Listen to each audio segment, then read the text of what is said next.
We went to Kyoto for 3 days and this is our full itinerary. Kyoto is the old capital of Japan and its rich history shows itself in its beautiful and rustic surroundings. It's also one of the most famous tourist destinations in Japan and we did so much in 3 days. So this is our very honest Kyoto and Nara itinerary and recommendations. The best things to do, what was worth it, and what we will do differently if we had planned it again.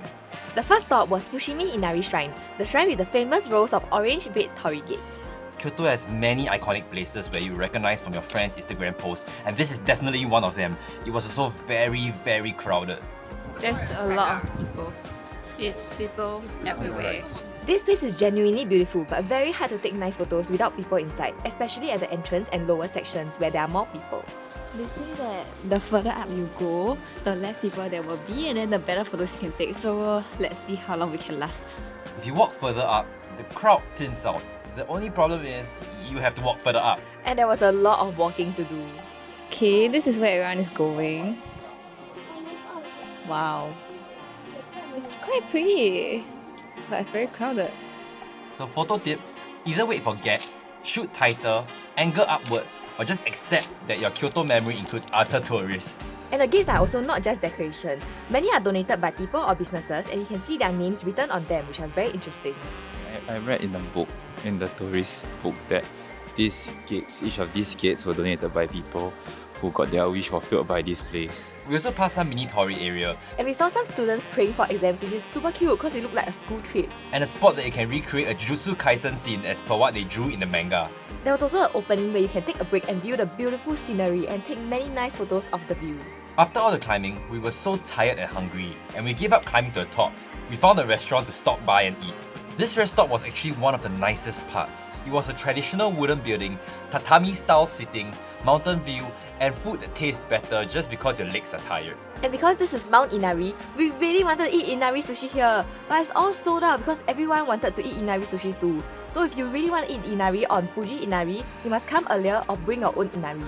So we ended up ordering an udon set meal which tasted really good. And also desserts like matcha ice cream and this super nice ice cream cone. Which is super nice! This is a nice endpoint if you feel like you hiked, but not too much.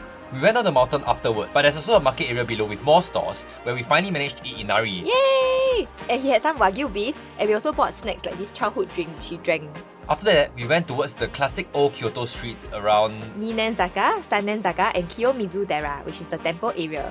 And this area is very pretty but also super crowded, so we didn't stay here for too long. There are also a lot of very interesting shops around, selling things like snacks, ceramics, and all kinds of souvenirs.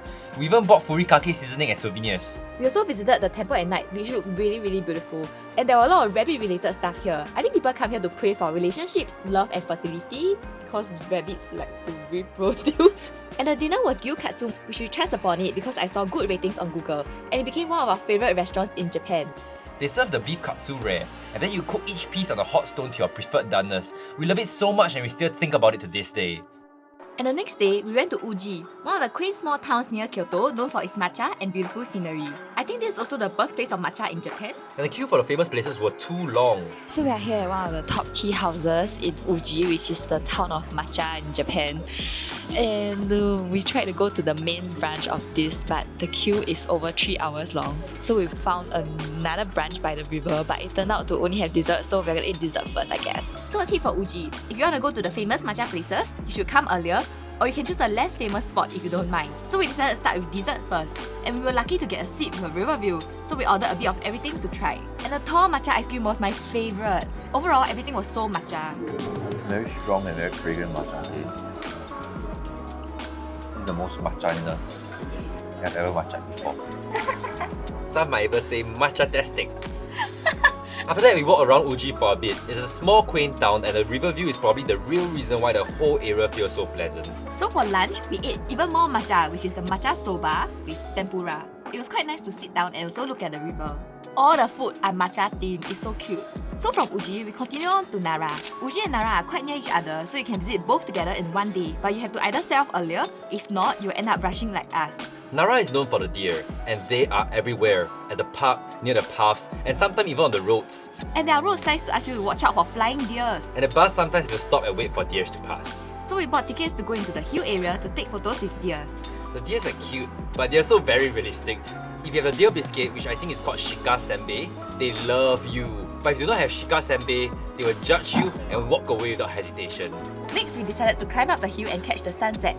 We were so lucky that there were deers there. It's one of the most breathtaking sunsets we've ever watched. The sunlight, the breeze, the view, the deers, everything was just perfect. It's definitely my favourite place in Japan. But the con of staying for sunset is that you need to climb down after sunset. The path gets quite dark, so you must be careful. Oh, it's getting dark. If you're here after sunset, it gets a bit dark. Wow, if you come here after dark, it's kind of scary.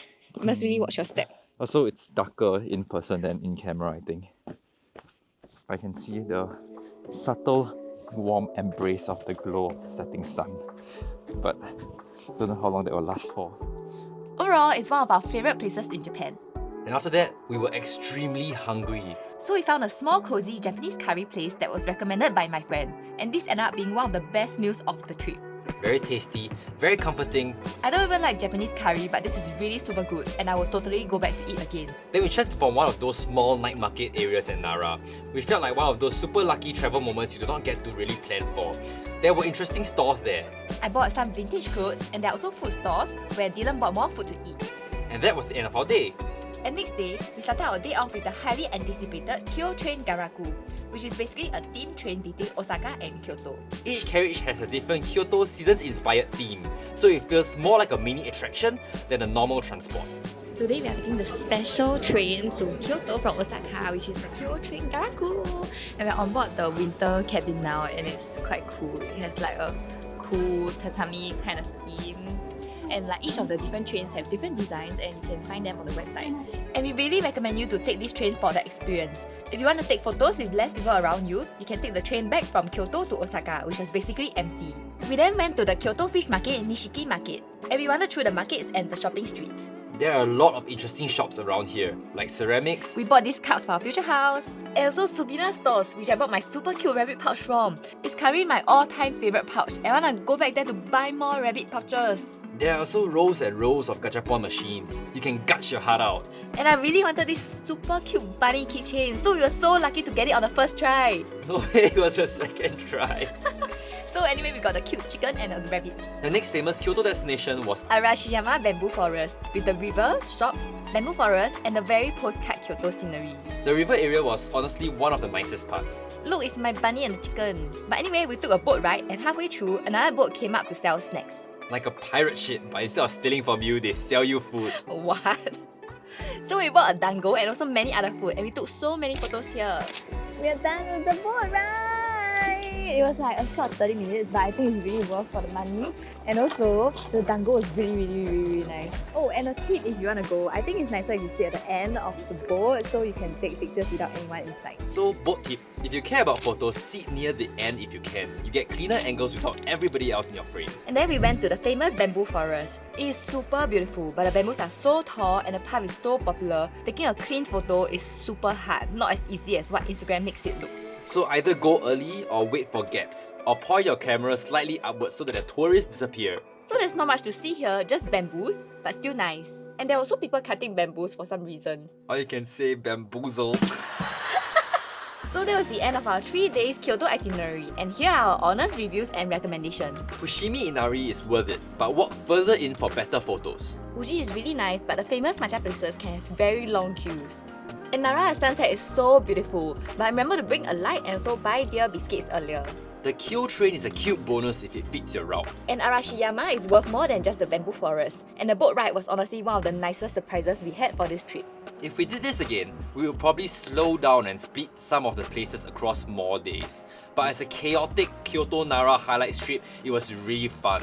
Thanks for watching. If you like our videos and you want to see other travel vlogs, remember to like and subscribe, and we'll see you the next time. Bye!